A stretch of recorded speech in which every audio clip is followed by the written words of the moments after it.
Cuts this year come from defense. And President Obama warned of dire consequences yesterday. The threat of these cuts has forced the Navy to delay the deployment of an aircraft carrier to the Persian Gulf, affecting our ability to respond to threats in an unstable part of the world. And just this week, the Pentagon announced that if these cuts go through, almost 800,000 defense employees, the equivalent of every person in Miami and Cleveland combined, will be forced to take an unpaid leave. And with that, let's take the debate to our first roundtable, headlined by the chairman of the House Intelligence Committee, Mike Rogers of Michigan, the lead Democrat on the House Foreign Affairs Committee, Eliot Engel of New York, and our own George Will and Christiane Amanpour. Welcome to all of you. And Congressman Rogers, let's begin. Is the harm as great as the president suggests? Well, there will be impact on national security, there's no doubt. And I think there's some misnomer. So it's really only 2 cents on the dollar over the whole federal budget.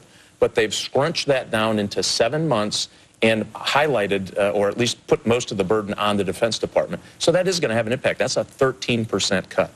The best way to get through this, I mean, we can point fingers, we can get all through this. The best way to do it is just allow flexibility. If you allow flexibility, you don't have to shut down the carrier. I wanted to bring that to Congressman Engel, because the White House has been resisting having this flexibility. Well, you know, I think the sequester was a stupid thing. I voted against it when it first came up. Congress keeps kicking the can, down the road. It's really a ridiculous thing to do. The fact is that we need to do things that are smart, not take a meat cleaver and just hack cuts. So should the White House accept this call from Republicans in Congress to have more flexibility over where to hit with the cuts and when? I think that Congress should sit down and avoid the sequester. And if the sequester kicks in for a week or two, we should then fix it so it doesn't become a permanent thing. The Navy insists that they really did have no choice but to delay the deployment from Norfolk to the Persian Gulf of the aircraft carrier Truman.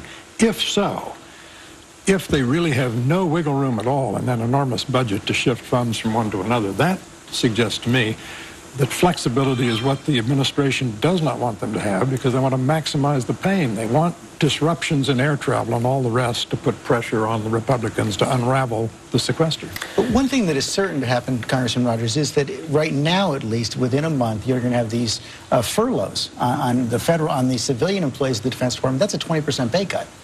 Well, and again, if we have flexibility, there's a big difference from a sailor on the Eisenhower out in the Mediterranean and the travel coordinator at the EPA. You can't treat them the same. And the way this is structured, it treats everyone the same. Can't do that.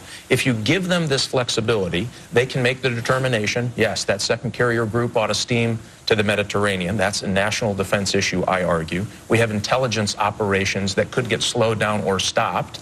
That's a problem. But if you sit down and talk to these folks and say, if you had the flexibility, can you find 2 cents on the dollar of efficiencies other than cutting the bone? They'll tell you, yes, we can. And Christiane, I know you talk to a lot of sources overseas. They kind of scratch their heads. They really do, George. Honestly, it's here we go again, government by crisis, lurching from left to right. And the military sacrosanct in the United States is now in play, as you're discussing. And it's not just the aircraft carrier and intelligence and the Navy. It is also flight hours. They're having to cut down what the Air Force personnel can do, what pilots can do. They might not be ready once they're allowed to go back to work.